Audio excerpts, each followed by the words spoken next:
Saya telah diumumkan oleh polis Israel sebagai lelaki paling berbahaya di Timur Tengah. Saya berpaling dan ada seorang lelaki berdiri di situ. Dia datang kepada saya dan berkata, "Kamu adalah musuh Al-Allah." Dia mengeluarkan pistol dan menembak 4 peluru dari jarak dekat tepat ke tengah badan saya. Rabai Yehuda Glick ialah seorang rabai Israel kelahiran Amerika, bekas ahli Knesset Likud dan aktivis Bukit Bait Suci. Sekarang beliau mengetuai Yayasan Shalom Jerusalem. Selamat datang ke studio TV JNS, Yehuda. Shalom, Steve. Dan saya baru tahu bahawa nama anda ialah Shalom. Jadi Shalom. Terima kasih banyak. Malangnya, isteri anda Hadas yang sepatutnya bersama kita tidak dapat hadir hari ini. Tapi kami akan menemu ramah beliau pada masa lain. Tapi ceritakan sedikit tentang diri anda dan yayasan anda. Baik, seperti Anda katakan, saya Yehuda Glick. Saya berhijrah ke Israel pada tahun 1974. Minggu ini, saya meraihkan 52 tahun di Israel. Dan saya datang ke sini sebagai seorang kanak-kanak. Saya bersama ibu bapa saya. Ayah saya menubuhkan sekolah perubatan Beersheba. Dan hari ini, saya tinggal di Baitul Maqdis bersama isteri saya, Hadas. Dan anak-anak kami sudah dewasa. Hadas ialah isteri saya. Kami berkahwin hanya 7 tahun, 4 bulan dan 29 hari yang lalu. Tapi siapa yang kira? Kami berdua adalah balu dan duda. Dan jika anda bercakap dengan Hadas, anda akan dengar tentang Am Yitzhak, organisasi Israel untuk balu muda dan anak yatim. Tetapi saya akan kata 2 dekad terakhir, saya benar-benar menjadi perkara yang membuat saya dikenali ialah aktivisme saya di Bukit Bait Suci. Yang sebenarnya saya tidak panggil Bukit Bait Suci. Saya panggil Zion. Zion. Kerana itulah nama yang disebut dalam Alkitab. Alkitab menyebut Yerusalem yang muncul dalam Alkitab Ibrani sebanyak 669 kali. Tapi Zion, gunung kesuciannya, muncul sebanyak 154 kali. Ia dipanggil gunungnya, gunung kesuciannya, gunung Hashem, gunung rumah Hashem. Dan itulah misi kita sebagai bangsa Yahudi, gunung itu. Gunung itu. Sekarang anda sangat berkait rapat dengan Har Habait, seperti yang kami panggil dalam bahasa Ibrani, yang merupakan satu lagi alternatif. Ya, tetapi sebenarnya kemunculan Har Habait dalam Alkitab, dalam Tanakh, muncul dalam kitab Mikha. Apabila ia menggambarkan Har Habait, gunung rumah itu, tanpa menyebut Hashem, yang bermaksud ia sedang membicarakan tentang zaman kemusnahan. Sebenarnya, kita sekarang berada dalam masa di mana kita memperingati dan meratapi kemusnahan kuil itu. Dan Har Habait di situ dirujuk sebagai tempat yang dahulunya merupakan gunung rumah Hashem, kini menjadi gunung rumah sahaja. Yang bermaksud Hashem telah menarik balik kehadiran ilahinya dari situ. Jadi, tetapi kami lebih suka memanggilnya Zion. Dan anda sangat giat mempromosikannya di media sosial. Malah baru-baru ini, anda kerap melawat ke sana. Apakah visi anda untuk Zion, Yehuda Glick? Baiklah, jadi mari kita fahami maksud perkataan Zion yang berasal daripada perkataan Ibrani Zion. Dan itu adalah kata nama, tetapi kata kerjanya ialah Lit Zion, iaitu untuk menunjuk. Hashem memilih Zion, seperti yang tertulis dalam Mazmur 132. Dia memilih Zion sebagai tempat tahtanya. Dan sebenarnya, bangsa Israel telah dipilih apabila Tuhan memilih Ibrahim dan memberitahunya, "Aku akan memberikan kamu tanah itu. Aku akan membesarkan namamu. Aku akan memberkati mereka yang memberkatimu." Dan semua orang tahu petikan daripada Kejadian 12.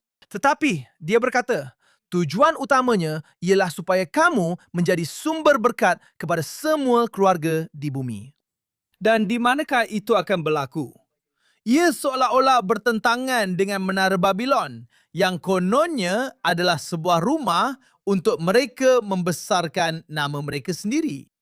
Gunung, menara atau rumah, kuil di Bukit Bait Suci di Zion sepatutnya menjadi tempat di mana kita memuliakan namanya. Dan oleh itu Hashem memilihnya. Dan ia agak menarik. Apakah maksud kepulangan orang Yahudi? Pada abad ke-19, ia dipanggil Gerakan Zionis, yang merupakan sejenis gerakan kebangsaan bagi orang Yahudi. Kembali ke tanah air di Israel, sebenarnya memang sepatutnya begitu. Menurut ramalan Yesaya, Zakaria, Mika, sepatutnya akan berlaku satu kembalinya dunia kepada satu Tuhan di tempat yang telah dia pilih. Rumah doa untuk semua bangsa. Tempat di mana semua orang akan datang ke sana dan berkata, kami ingin mendengar firman Hashem. Karena dari Zion akan keluar Torah dan firman Hashem dari Yerusalem. Dan Anda benar-benar telah berpegang teguh kepada perjuangan ini dan bahkan telah terselamat daripada cubaan pembunuhan kerana pendirian Anda yang sangat berprinsip dan tegas. Dan Anda kembali dan kini bersama kami hari ini. Maksud saya, ia benar-benar satu keajaiban. Dari mana Anda mendapat kekuatan Anda?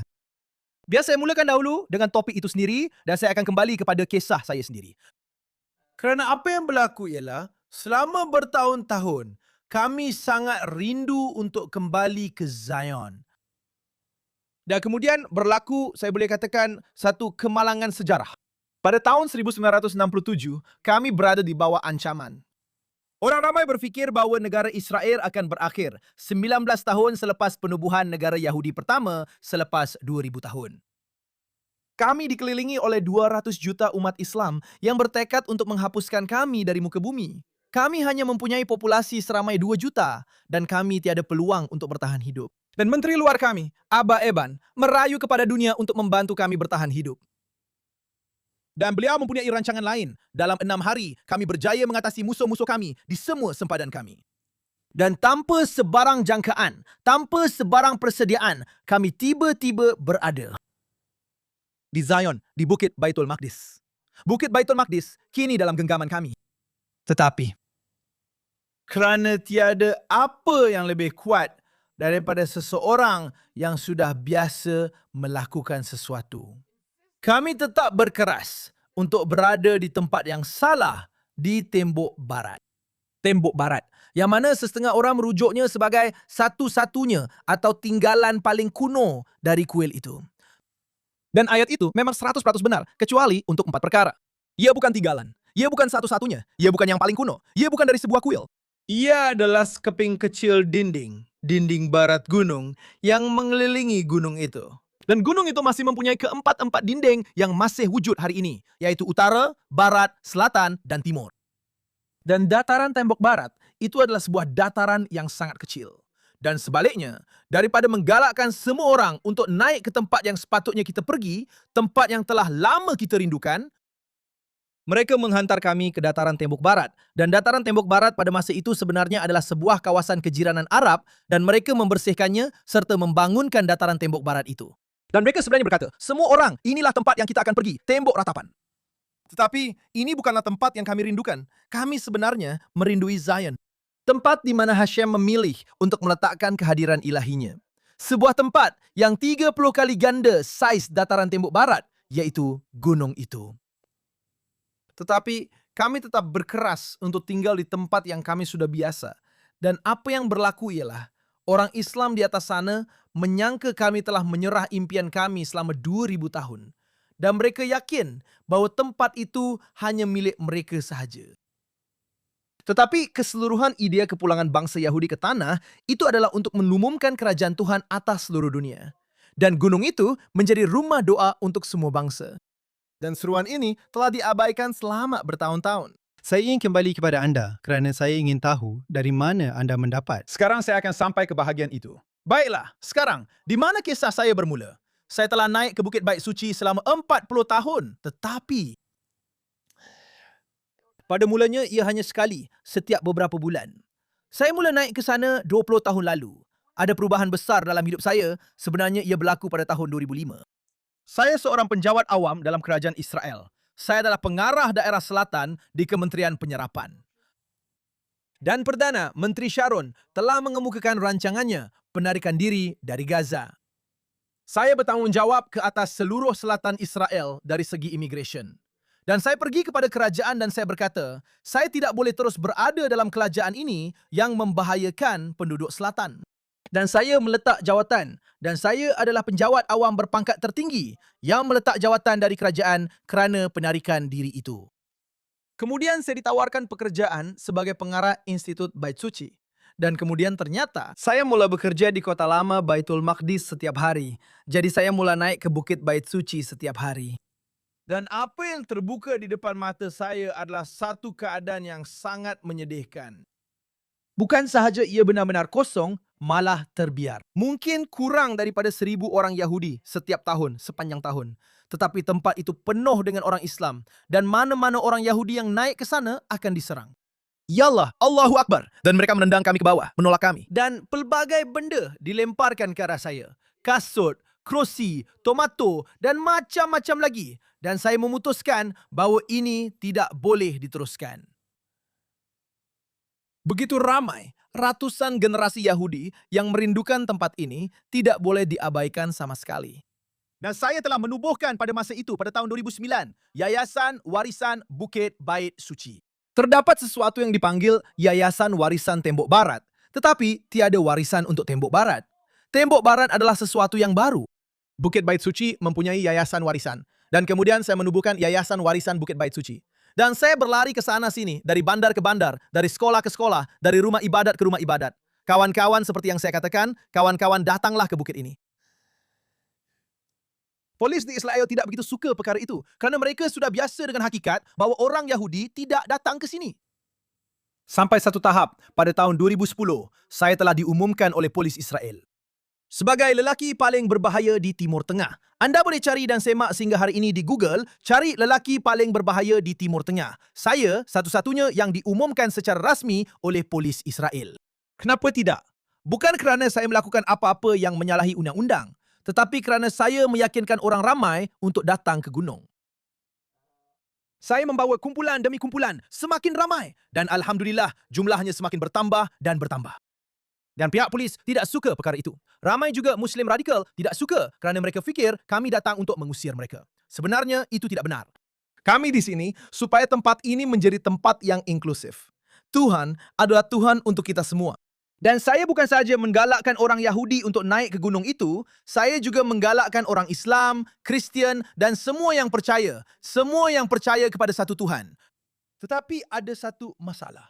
Masalahnya ialah oleh kerana kebanyakan orang Yahudi pergi ke Tembok Barat, polis tidak membenarkan orang Yahudi melakukan apa-apa di atas gunung itu. Saya telah ditangkap berkali-kali hanya kerana menggerakkan bibir atau menggoyangkan badan saya kerana mereka berkata kepada kami, ia berbahaya.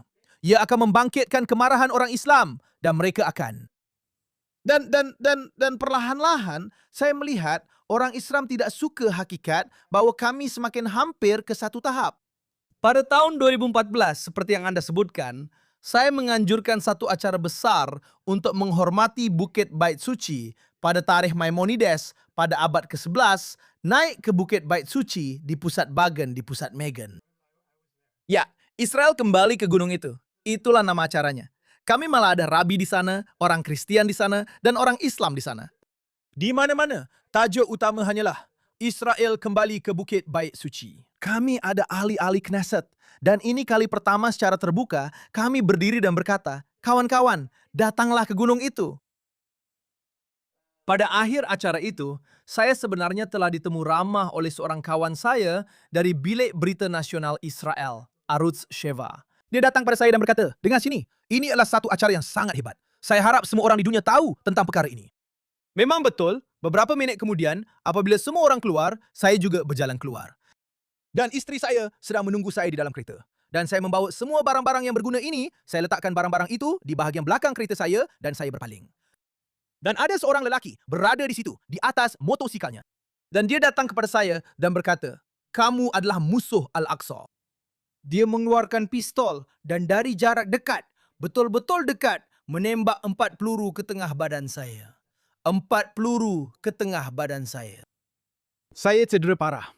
Isteri saya sedang bercakap di telefon. Dia menjerit kepada orang di telefon, Hadas, panggil ambulans.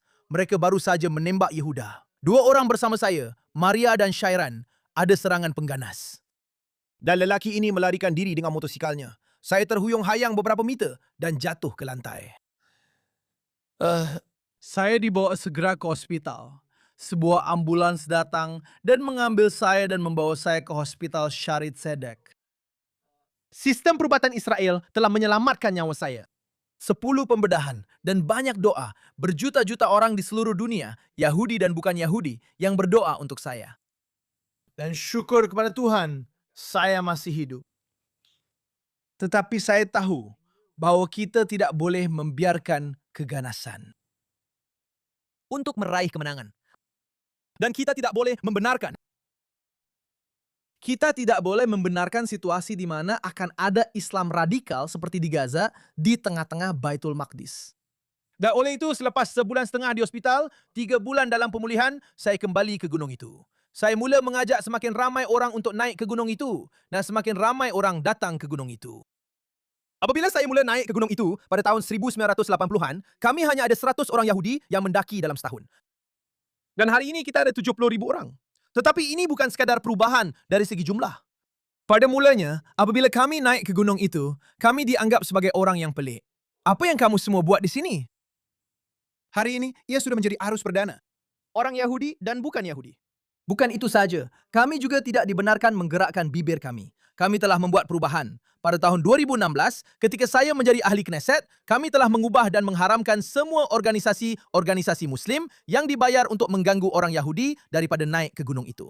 Mereka dipanggil Murabitans dan Murabitans. Dan kami telah membuat perubahan dalam sikap polis. Jika dahulu, apabila kami datang, mereka akan berkata, saya adalah orang yang paling berbahaya. Apa tujuan kamu datang ke sini? Kenapa kamu datang lagi? Hari ini, apabila kami datang, mereka berkata, selamat datang, haleluya. Bukan itu saja. Beberapa tahun kebelakangan ini, ada doa harian di Bukit Bait Suci, nyanyian di Bukit Bait Suci, sujud di Bukit Bait Suci. Malangnya, kami masih tidak dibenarkan membawa Alkitab kami ke Bukit Bait Suci. Kami masih tidak dibenarkan memakai talit atau sebarang perkara ritual Yahudi. Tetapi telah berlaku perubahan besar. Orang ramai datang. Ia adalah tempat untuk dikunjungi. Dan sekarang kita perlukan lebih ramai orang untuk datang. Bukan saja orang Yahudi. Kita perlukan dunia Kristian untuk memahami. Anda tidak boleh datang ke Israel, melawat semua tempat, mengikuti jejak Alkitab, dan mengabaikan tempat paling suci di dunia. Mengabaikan gunung Zion. Ini adalah satu seruan. Dan oleh itu, dalam proses itu, saya mengambil kursus pemandu pelancong rasmi. Saya adalah pemandu pelancong berlesen.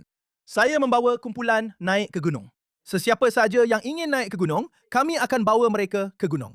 Baru-baru ini kami telah membawa pastor Kristian. Kami telah membawa rabbi dan kami membawa kumpulan naik ke gunung. Kita perlu menunjukkan bahawa kita adalah sebahagian daripada pemandangan biasa di gunung itu. Dan bersama-sama, ia memang sukar dipercayai. Pada mulanya, mereka akan memberi amaran kepada kami. Dengar sini, orang Yahudi yang naik ke gunung sedang membahayakan keamanan di Timur Tengah. Semakin ramai orang Yahudi naik ke gunung, tempat itu menjadi semakin tenang. Tempat itu menjadi mereka terbiasa dengan orang lain sebagai pemandangan biasa di situ. Dan matlamat kami, jika anda tanya saya hari ini, jika gerakan Zionis nasional adalah untuk membawa orang Yahudi ke Israel, gerakan Zionis global, yang diterajui oleh organisasi yang saya pimpin hari ini, Yayasan Shalom Jerusalem. Matlamat Yayasan Shalom Jerusalem adalah untuk membawa lebih ramai orang ke gunung itu. Jadi gunung itu sepatutnya menjadi rumah doa untuk semua bangsa. Dan apabila saya katakan gunung, rumah doa untuk semua bangsa, ia tidak bermaksud semua bangsa perlu memeluk agama Yahudi. Ia bermaksud Hashem mencipta seluruh umat manusia dengan kepelbagaian dan dia mahu kita tetap berbeza. Dan keindahan kemanusiaan adalah hakikat bahawa Hashem mencipta kita semua berbeza. Tetapi dia mahu kita semua menyembahnya. Saya selalu kata ia seperti sebuah orkestra. Bila anda pergi ke konsert, ia bukan seperti perlawanan bola yang anda kata, saya mahu pasukan saya menang. Hei, pasukan saya, pasukan saya. Anda tidak mahu trompet yang menang. Bila anda pergi ke konsert, keindahannya adalah keharmonian. Keharmonian. Di mana biola tidak akan pernah menjadi cello dan drum tidak akan pernah menjadi piano. Seluruh keindahan itu adalah perbezaan. Perbezaan, kepelbagaian, doa kepada Hashem. Selagi kita semua mengisytiharkan dia sebagai Raja alam semesta.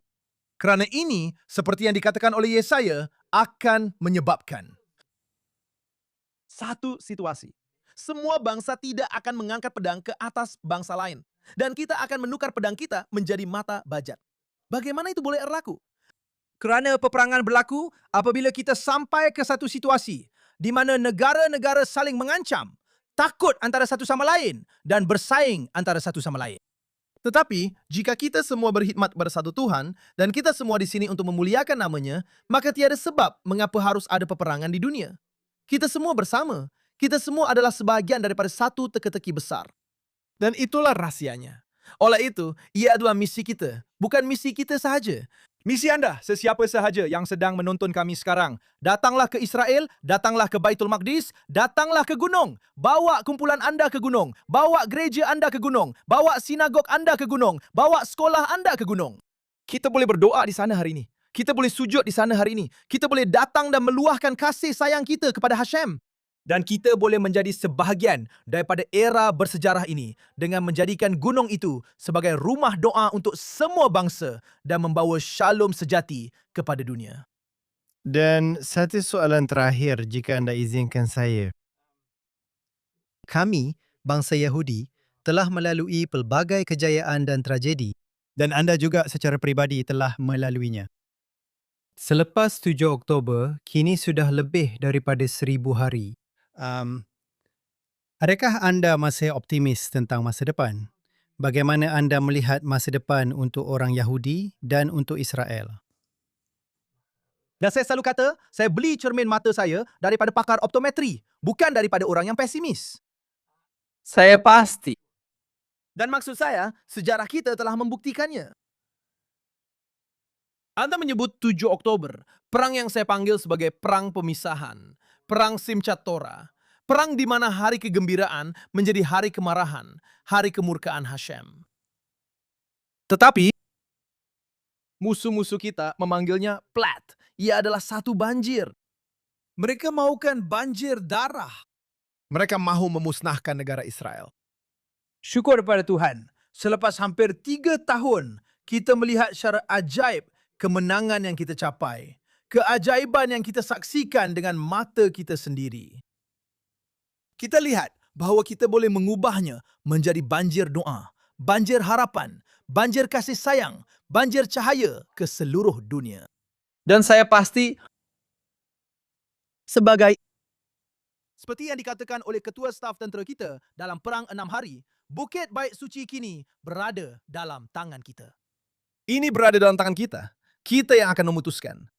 Adakah Bukit Bait Suci akan menjadi punca peperangan, kebencian, ketegangan, hasutan dan gangguan?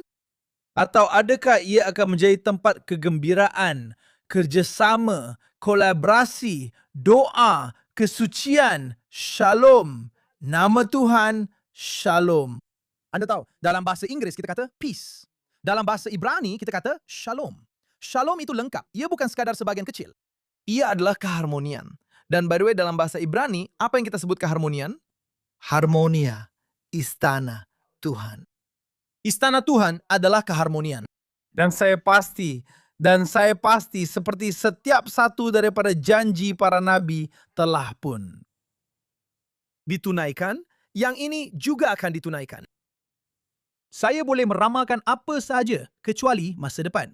Saya selalu kata, saya menjalankan sebuah organisasi bukan untung. Saya bukan seorang nabi, tetapi saya boleh memetik nubuat-nubuat. Dan saya boleh memetik Zakaria yang mengatakan bahawa sebahagian daripada penebusan ialah kanak-kanak bermain di jalanan. Dan kita tidak boleh mengabaikan apa yang kita lihat hari ini. Hari ini, sesiapa sahaja yang datang ke Yerusalem, anda akan melihat bahawa Yerusalem sedang dibina hari ini seperti tidak pernah berlaku sebelum ini dalam sejarah. Seorang lelaki di sinagog semalam memberitahu saya. Dia berkata, awak tahu tak?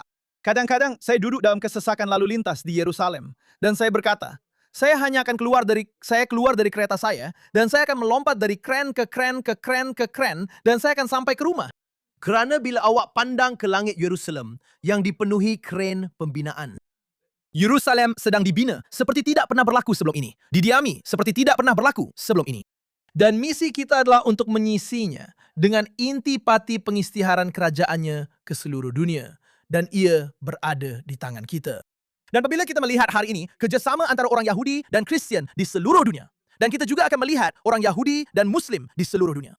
Semua yang percaya kepada satu Tuhan, jika kita melihat mereka semua, jika kita boleh bekerjasama bersama, kita juga boleh bekerjasama dalam misi ini. Misi untuk mengumumkan kerajaannya di tempat yang dipilihnya untuk tahtanya. Gunung kesuciannya, Sion. Rabbi Yehuda Glick, terima kasih banyak kerana bersama kami. Terima kasih banyak, Steve. Dan saya hanya boleh mendoakan, seperti yang kita doakan hari-hari ini, untuk semua rakan kita di seluruh dunia, agar persahabatan ini menjadi semakin kukuh dan kuat. Dan hari-hari ini, di mana kita memperingati dan meratapi kemusnahan kuil itu, akan menjadi hari-hari kegembiraan, pembinaan semula, dan kerjasama bersama demi nama sucinya. Amin. Terima kasih. Shalom. Terima kasih.